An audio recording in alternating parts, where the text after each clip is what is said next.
तो वहां अंतःकरण है।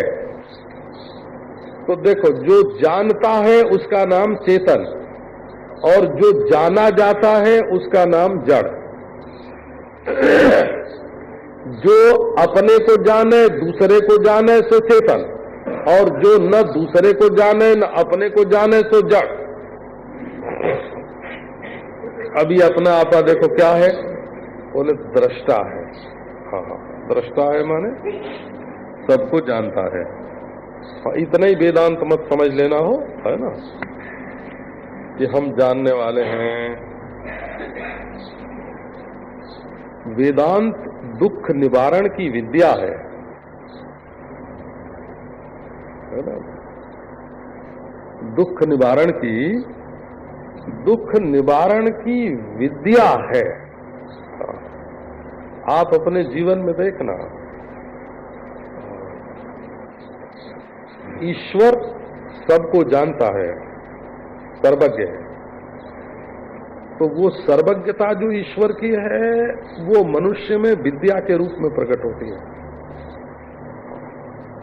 ईश्वर सारी सृष्टि को बनाता है, तो मनुष्य के जीवन में रचना की कला के रूप में वही प्रकट होती है ना? रचना की कला। ईश्वर आनंद स्वरूप है, तो वही मनुष्य के जीवन में प्रेम के रूप में प्रकट होता है। मनुष्य के जीवन में जो विद्या है वो ईश्वर की सर्वज्ञता का विलास है। ईश्वर के मनुष्य के जीवन में जो कला है वो सृष्टि रचना कौशल जो है ईश्वर में, उसका विकास है। मनुष्य में जो प्रेम है वो ईश्वर के आनंद का प्रकाश है, क्योंकि ईश्वर तो सब में है ना, और मनुष्य का शरीर अलग अलग मालूम पड़ता है। ईश्वर में जो सबसे पृथक होकर शांत रहना है, वो मनुष्य के जीवन में निवृत्ति है, शांति है। तो आप नारायण अपने आप को किसी भी प्रकार से हीन मत समझें।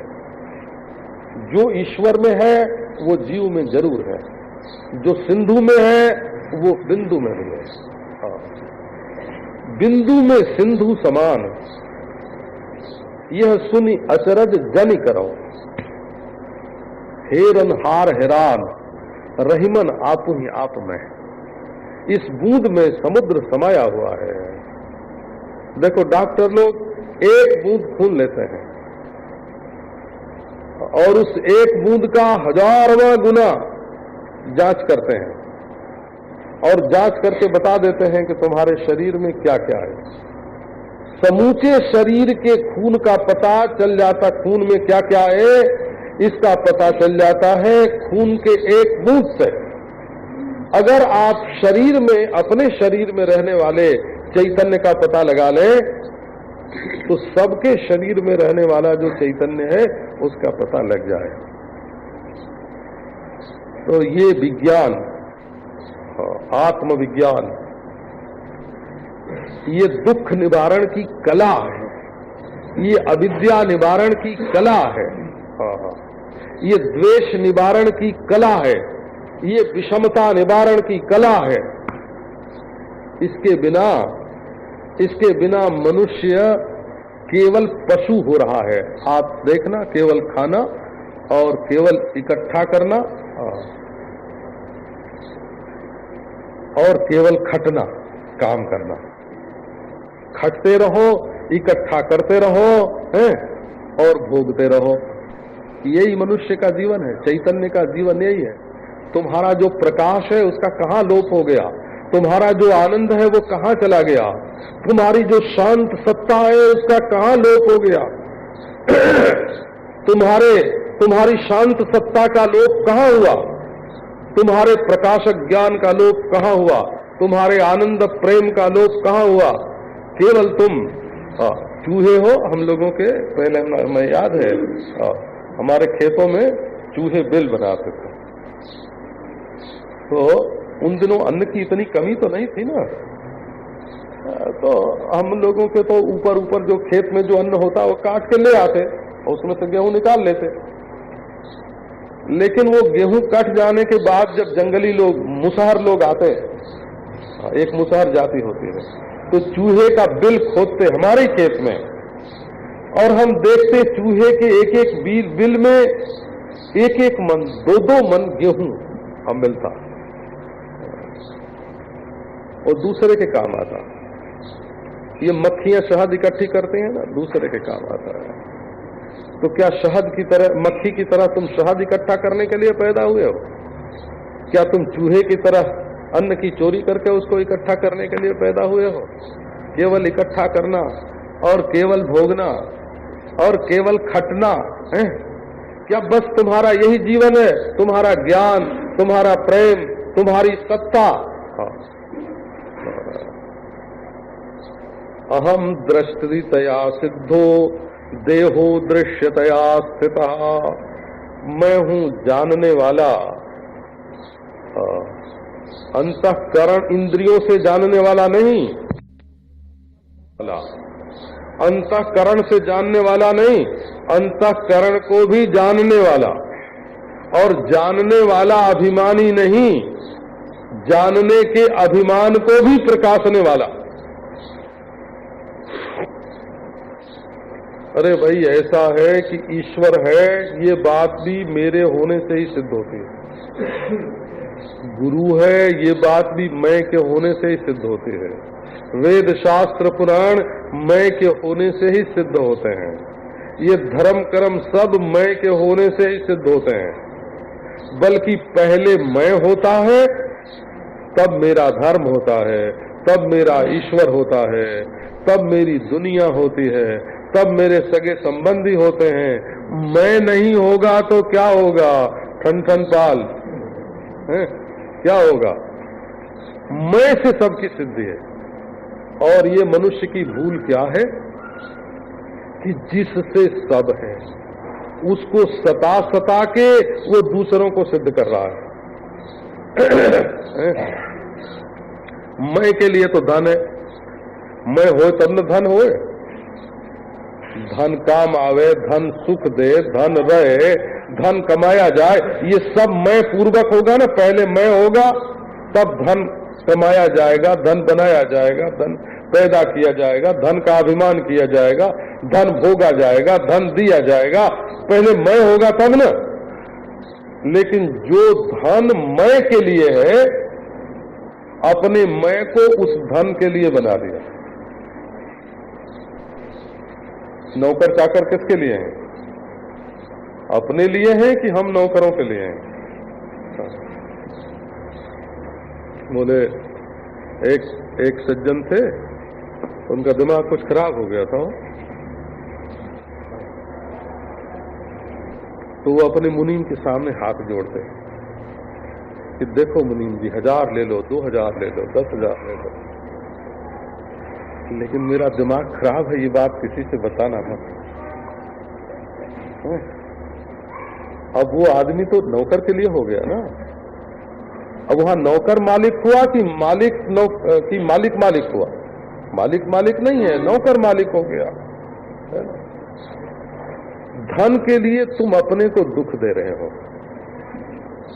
धन के लिए तुम अपने आनंद को दुख बना रहे हो, धन के लिए तुम अपने ज्ञान को अज्ञान बना रहे हो। धन से मतलब हमारी जड़ता है, ये संसार की जो जड़ता है ना, जड़ता।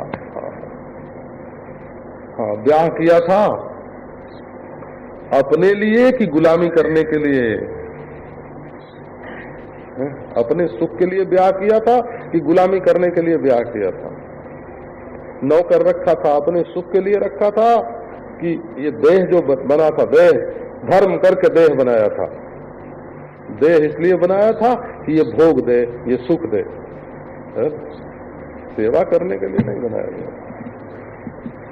अहम दृष्टितया सिद्धा, ये आत्मा जो है वो दृष्टा है और पहले से सिद्ध है। पहले ये, बाद में सारी सृष्टि। अहम अहम अहम, अहम के बाद मम होता है। मम तो अंतःकरण की अशुद्धि है और अहम जो है वो वस्तु सत्ता है। क्यों नहीं छोड़ सकते? एक सज्जन गए एक महात्मा के पास, महाराज दुनिया ने हमको ऐसा पकड़ रखा है, छोड़ती नहीं है। तो महात्मा हंसने लगे, हैं?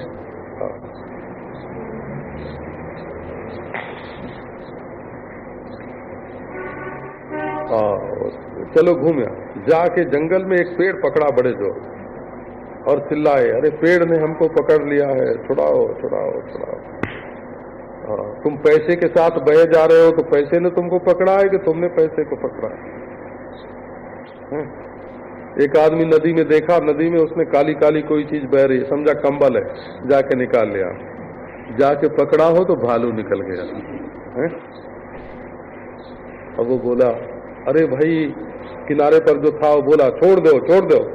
बोले अरे हम तो इस कंबल को छोड़ रहे हैं, पर ये कंबल ही हमको नहीं छोड़ रहा है।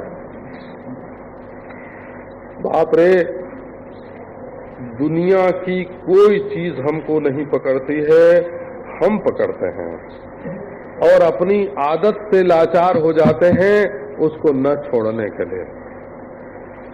तो आप न पकड़ने वाले हो न पकड़े जाने वाले हो। जो पकड़ता है सो भी दृश्य और जो पकड़ा जाता है सो भी दृश्य।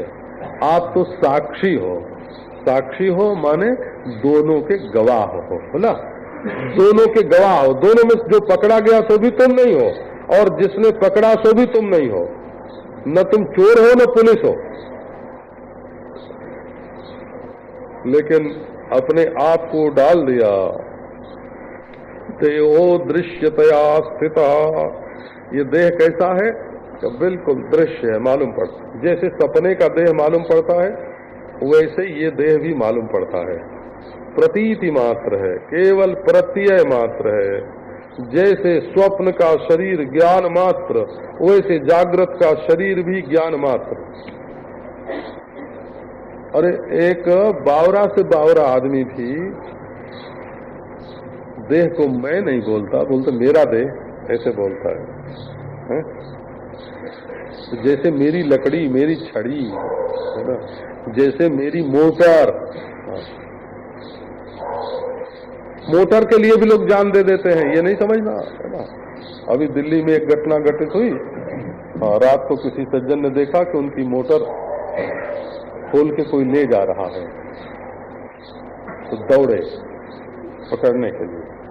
तो मोटर चालू कर चुका था और खिड़की पकड़ के लटक गए कि हम मोटर नहीं ले जाएंगे। और भीतर से उसने वो मारा तो वही मर गए। मोटर का मालिक मर गया और चोर मोटर उड़ा ले गए, है ना। मोटर बचाने में उन्होंने अपनी जान दे दी। तो ये देह जो है ये मोटर है, मोटर का मालिक नहीं है। मोटर के मालिक तुम हो, ये तुम्हारी मोटर है। तो तुम देह नहीं हो, इस बात को समझो।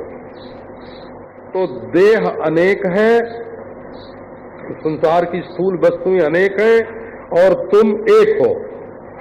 और देह दृश्य है और तुम दृष्टा हो। देह को मैं नहीं कहा जाता, मेरा कहा जाता है। और अहम विकारहीनस्तु देहो नित्यम विकारवान इति प्रतीयते साक्षात कथम स्यात् देह कः पुमान्। अहम विकारहीनस्तु देहो नित्यम विकारवान। मैं विकार से रहित हूं, कोई विकार नहीं है। विकार माने जो जैसे दूध घर में रखते हैं ना, तो हमको एक ने बताया कि 2 दिन तक तो रेफ्रिजरेटर में दूध रखते हैं तो नहीं बिगड़ता है, लेकिन तीसरे दिन चौथे दिन तो भाई रेफ्रिजरेटर में रखने पर भी दूध में बिगाड़ आ जाता है। 2 दिन में जो चीज बिगड़ती है ना वो 1 दिन में भी बिगड़ती होगी। आप लोग ये नहीं समझे क्यों नहीं?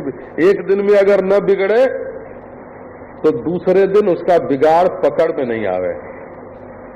बिगड़ते बिगड़ते पहले बिगड़ता है तो देखने में नहीं आता, जब ज्यादा बिगड़ जाता है तब उसका बिगाड़ जो है वो इंद्रियों के अनुभव में आता है। तो ये नहीं कि दूध का दुर्गंधित हो जाना है ना, ये विकार है उसका। दूध का दही हो जाना भी विकार है। एक रूप छोड़ करके दूसरा रूप हो जाना, ये विकृति है वो। हाँ। तो अब देखो, देह तो प्रतिक्षण विकारी है।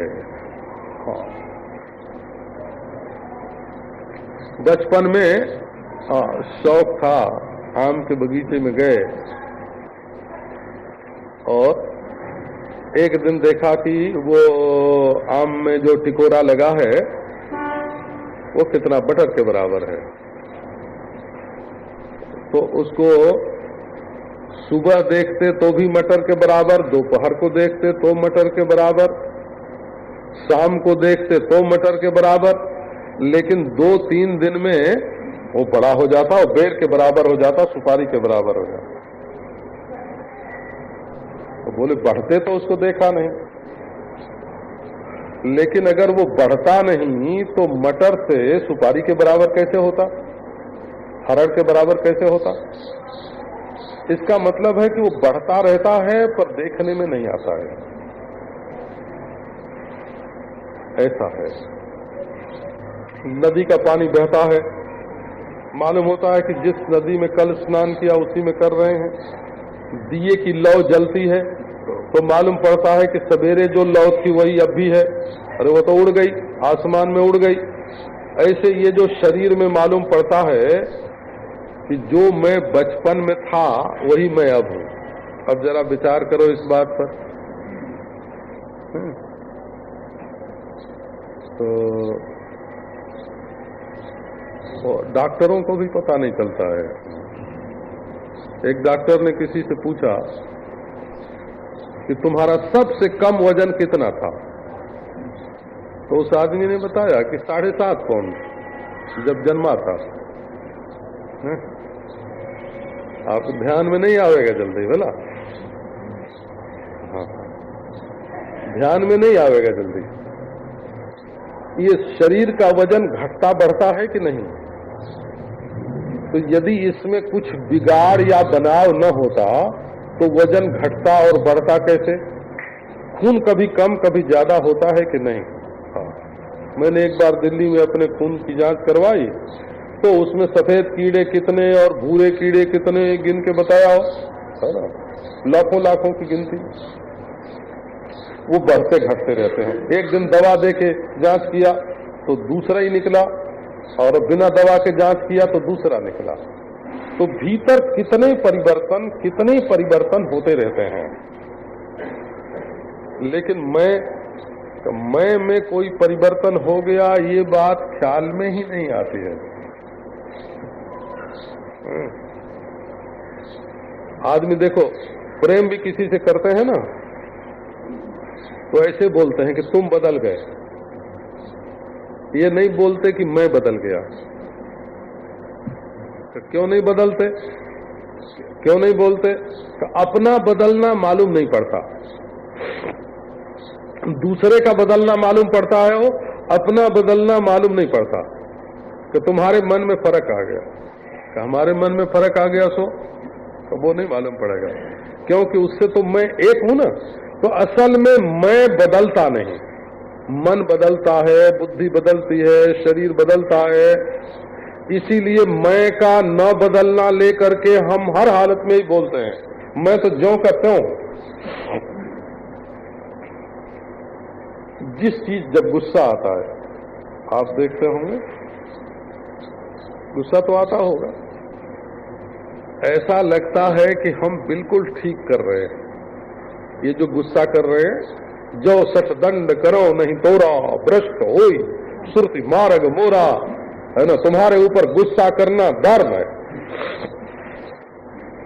क्योंकि उस समय गुस्से की वृत्ति आती है अंतःकरण में, क्रोध आता है अंतःकरण में, गुस्सा के बाद गुस्सा होता है, ये तो आपको मालूम ही है।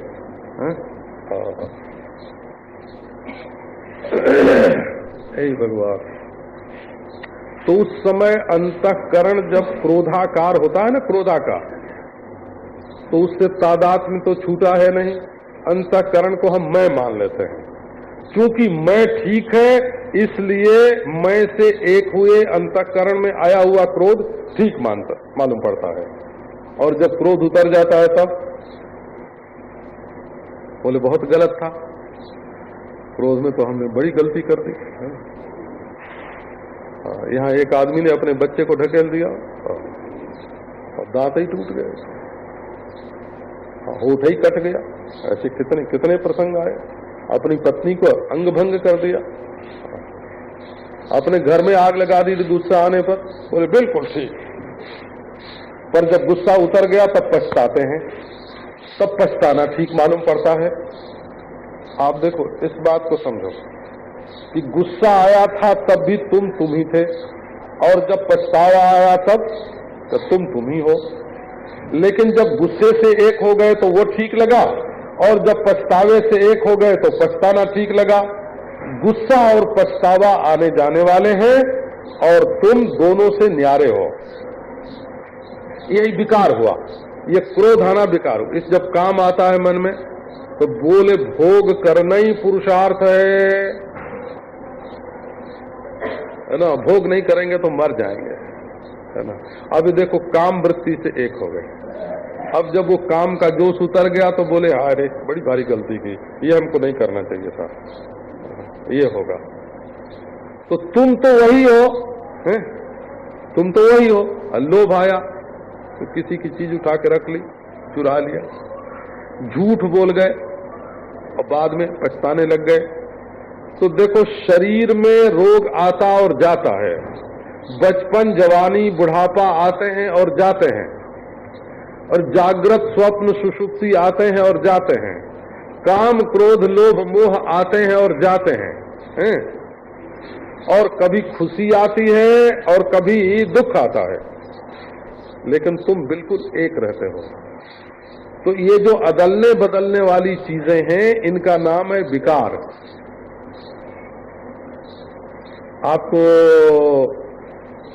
अच्छा स्थान बदलता है कि नहीं? देखो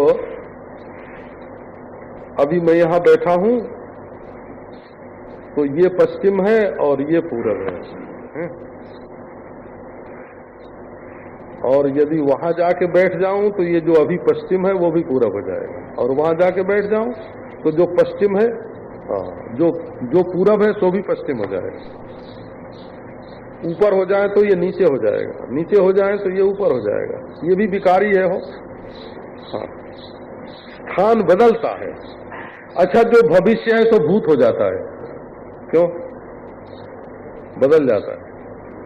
मैं नहीं बदलता है, भविष्य से वर्तमान होता है, वर्तमान भूत हो जाता है, वर्तमान भूत होता जा रहा है और भविष्य वर्तमान होता जा रहा है, बदल रहा है, नियति है, लेकिन मैं नहीं बदल रहा है। काल के बच्चे कच्चे बदलते हैं, देश के बच्चे कच्चे बदलते हैं, वस्तुओं के बच्चे कच्चे बदलते हैं, और वृत्तियां जो हैं वो बदलती हैं, जागृत स्वप्न सुषुप्ति बदलती हैं। भला कभी प्रकाश होता है कभी अंधकार, परंतु मैं नहीं बदलता है। तो नारायण अहम विकारहीनस्तु देहो नित्यम विकारवान, मैं विकार से रहित हूं और ये देह हमेशा विकारी है। इति प्रतीयते साक्षात कथम स्यात् देह कः पुमान्। अब ये कहो हमारी आंख से देखोगे तब दिखेगा, सो बात नहीं है। जरा ईश्वर की आंख से आंख मिलाओ, ये दुनिया ईश्वर को कैसी दिखती है। वो इसे ईश्वर भी, ऐश्वर्य युक्त ईश्वर भी तो वही मालूम पड़ेगा ना जहां उसको अपनी ईश्वरता दिखानी पड़ेगी।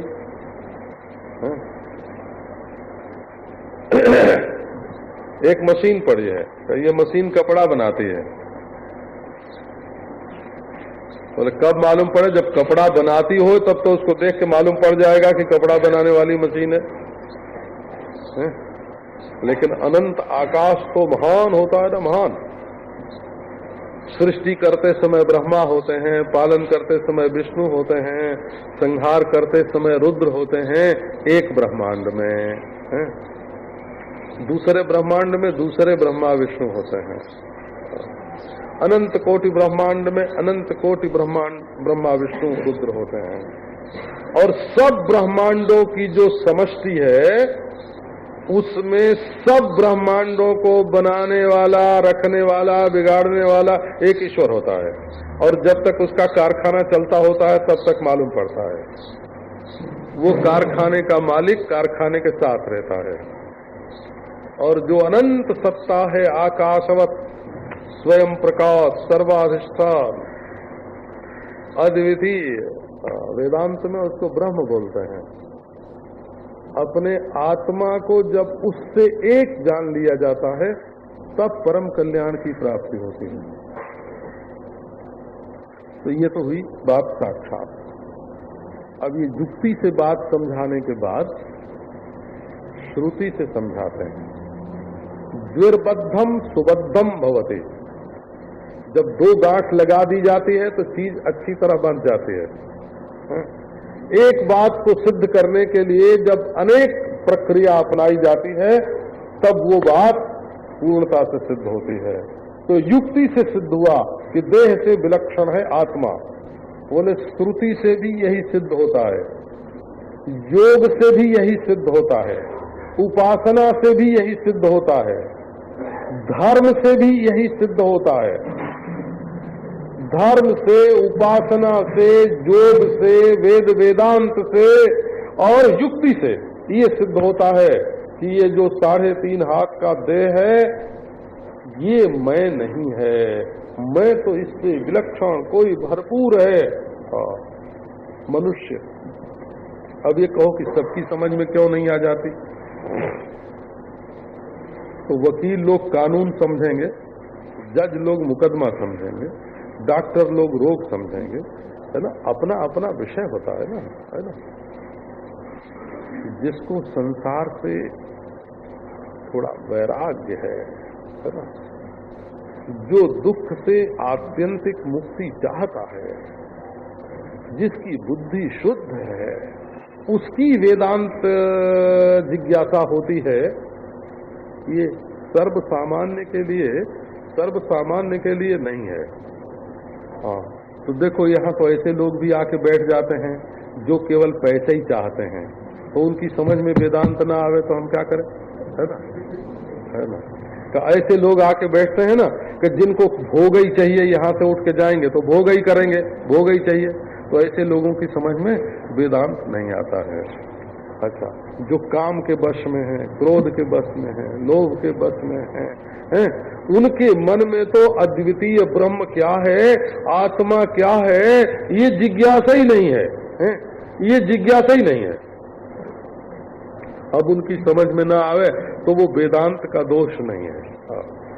संस्कृत में एक कहावत है, नईस स्थाणोर अपराध यदेनम अंधो न पश्यते। ये ठूंठ होता है ना पेड़ का, ये खंभा समझो। तो बोले कि अंधे को खंभा नहीं दिखता है, तो ये खंभे की गलती है कि अंधे की गलती है? बोले बाबा गलती किसी की नहीं है, लेकिन जिसके आंख ही नहीं है उसको खंभा नहीं दिखे तो खंभा बेचारा क्या करे? तो ब्रह्म तो सत्य है, ब्रह्म तो चेतन है, ब्रह्म तो आनंद है, ब्रह्म तो अद्वय है, ब्रह्म तो अपना आत्मा ही है।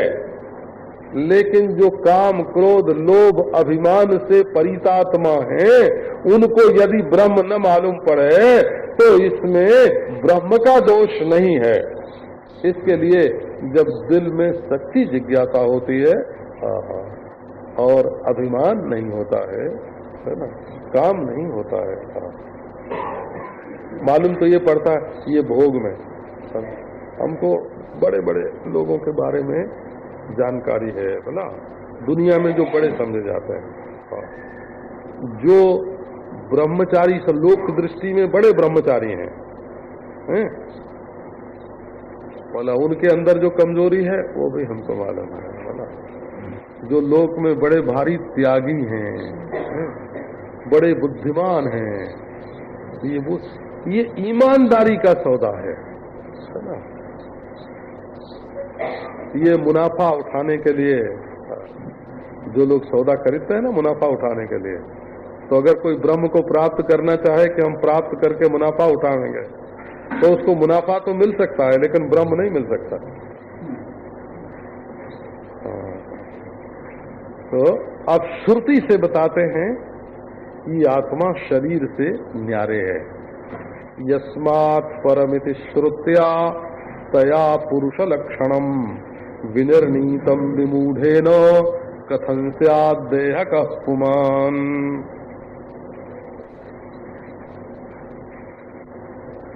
तो आओ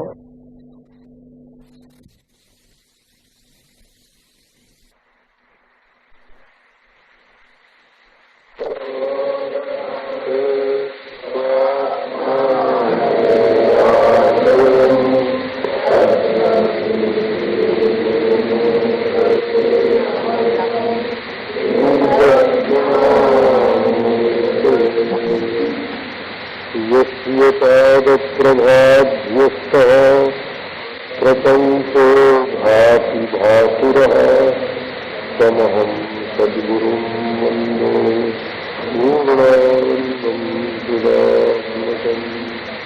ॐ शान्ति शान्ति। और जिन भोग मिलता है केवल उन्हीं के बारे में सोचना, ये तो कोई सोचने का तरीका नहीं है।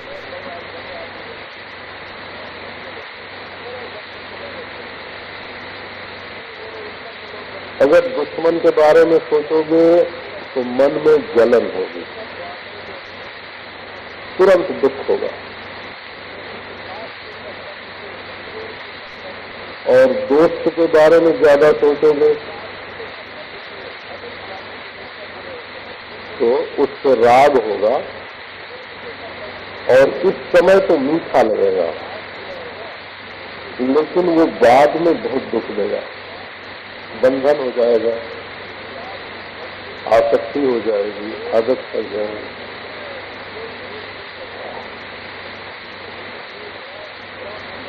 तो मनुष्य को अपने सोचने के ढंग पर भी कभी विचार करना चाहिए।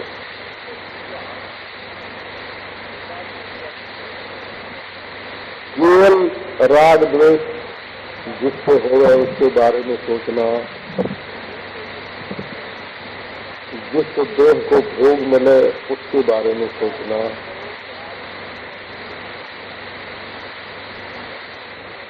देखो संसार में कितना भी भोग मिले वो विनाशी है, हमेशा तो मिल नहीं सकता। और जिन इंद्रियों से भोग भोगे जाते हैं उन इंद्रियों में हमेशा शक्ति भी तो नहीं रहती है, और जिस मन में विषयों के प्रति आसक्ति होती है उस मन की रुचि भी तो हमेशा एक तरीकी नहीं रहती है। तो विषयों में अनित्यता है, इंद्रियों में असमर्थता है, मन में अरुचि है, और अंत में सब को छोड़ करके नींद आ जाती है, मृत्यु आ जाती है, सब कुछ जाता है। लेकिन फिर भी आदमी सोचता उसी के बारे में है जिससे उसको भोग मिले, काम धंधा बढ़े, ऊंची कुर्सी मिले। इसी से वेदांती लोगों ने ये बात कही कि रागत द्वेष छोड़ करके अपने स्वरूप के बारे में विचार करा। केवल भोग की रोग की बात छोड़ो, केवल संयोग वियोग की बात छोड़ो,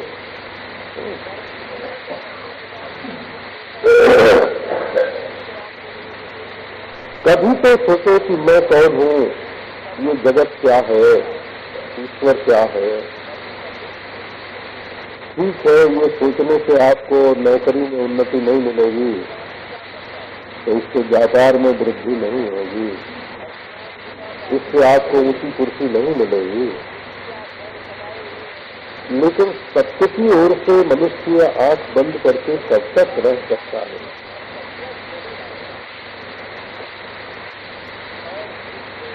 तो कल ये बात युक्ति से बताई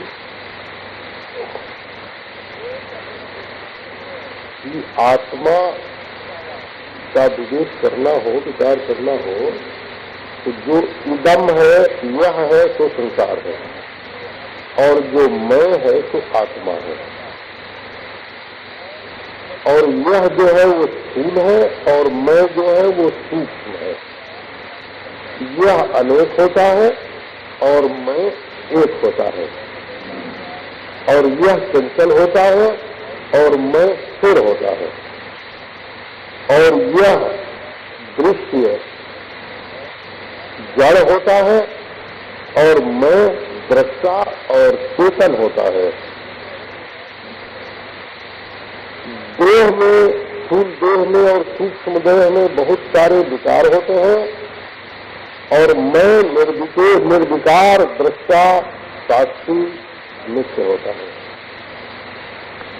तो अपने को देह मानना हर हालत में गलत है। देखो, जन्मने से पहले देह नहीं था, मरने के बाद देह नहीं होगा। स्वर्ग नरक में ये देह नहीं जाता है, भगवान के लोक में, वैकुंठ में ये देह नहीं जाता, स्वप्न में ये देह नहीं जाता है, तो सुक्ति में ये देह नहीं जाता है, समाधि में ये देह नहीं जाता है, लेकिन आत्मा रहता है। तो इस देह से निराला, इस देह से विलक्षण जो आत्मा है, वो क्या है, ये विचार करना चाहिए।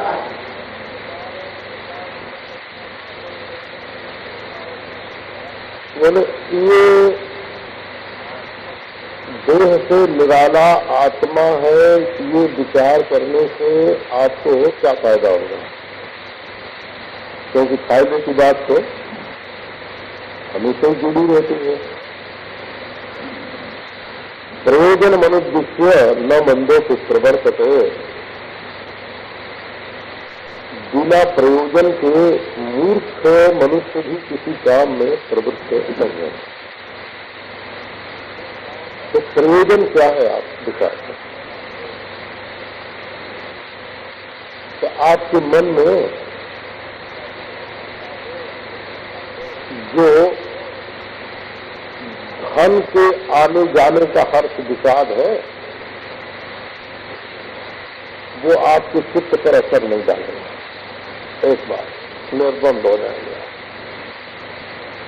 और भोग मिलने और न मिलने का जो हर्ष विषाद है, वो भी आपको प्रभावित नहीं कर सकेगा। अच्छा, राग द्वेष भी आपको तकलीफ नहीं देगा। ये शैव है, ये वैष्णव है, ये हिंदू है, ये मुसलमान है, ये भारतीय है, ये अभारतीय है, ये स्वर्ग है, ये नरक है। क्योंकि अपने स्वरूप में स्वर्ग नरक, फल का भेद, सुख दुख फल का भेद, राग द्वेष वृत्ति का भेद, धर्माधर्म कर्म का भेद, और जन्म मृत्यु आदि शरीर में आने वाले रोग संयोग वियोग, इनका आपके ऊपर कोई असर नहीं पड़ेगा। इसी का नाम मुक्ति है। हो चित्त में चाहे समाधि लगे और चाहे विक्षेप हो, और आप दोनों से न्यारे हैं, इन दोनों का आपके ऊपर कोई असर नहीं पड़ता है। ये एक सत्य है। एक यथार्थ ज्ञान मनुष्य के जीवन में प्राप्त हो जाए, कितनी बढ़िया वस्तु होगी। लेकिन जो लोग एक आदमी बहुत चिल्लाते हैं कि हमको ज्ञान क्यों नहीं हुआ, हमको ज्ञान क्यों नहीं हुआ, पर कहते हैं कि हमको अपने बेटे से इतनी आसक्ति है महाराज, है ना? और बेटे दो हैं तो उनमें से एक से ही आसक्ति है, दोनों से नहीं।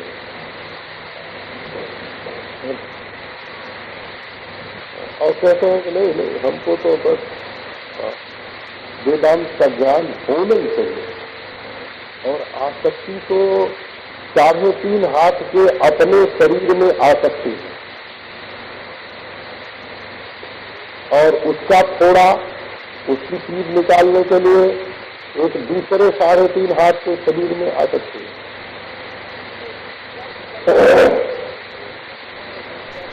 तो जब मनुष्य अपने को बहुत छोटी चीज की मोह में फंसा देगा, एक किसान था, उसको खेती करने, तो खेत गीला किया गया, सींचा गया, फिर उठने के बाद उसकी जुताई हुई, बराबर किया गया, कंकड़ पत्थर उसके अलग किए गए, घास फूस जो उसमें था तो अलग हुआ, जमीन बड़ी नरम की गई। अब ये हुआ कि उसमें 20 सेर बीज बो दो तो तुमको 40 मन अन्न मिलेगा। उसने कहा कि बाबा 20 सेर तो हमारे हाथ में है, 40 मन की आशा में अगर हम ये 20 सेर मिट्टी में डाल देंगे तो पता नहीं 40 मन मिले तो नहीं मिले। उसके मन में संदेह हो। अब वो 20 सेर अन्न लेके पकड़ के बैठ गया कि इसको तो हम नहीं छोड़ेंगे। अब 20 सेर की आसक्ति ने उसको 40 मन से वंचित कर दिया। तो ये मनुष्य जब 3.5 हाथ को पकड़ के बैठ जाता है तो परिपूर्णतम परमात्मा से वंचित हो जाता है।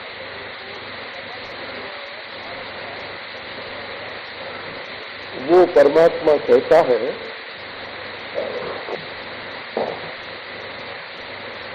कि वो परमात्मा यस्मात् परमित स्वरूपया तया, बड़ी प्रसिद्ध श्रुति है, तया माने प्रसिद्ध है।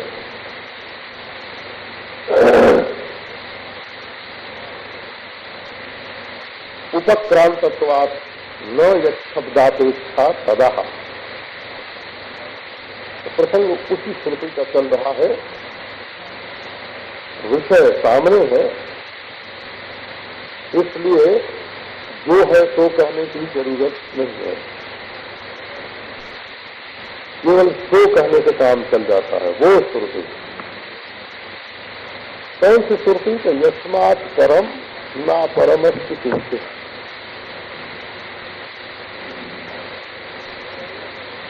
जिससे परे कुछ नहीं है और जिससे उरे कुछ नहीं, पर और अपर।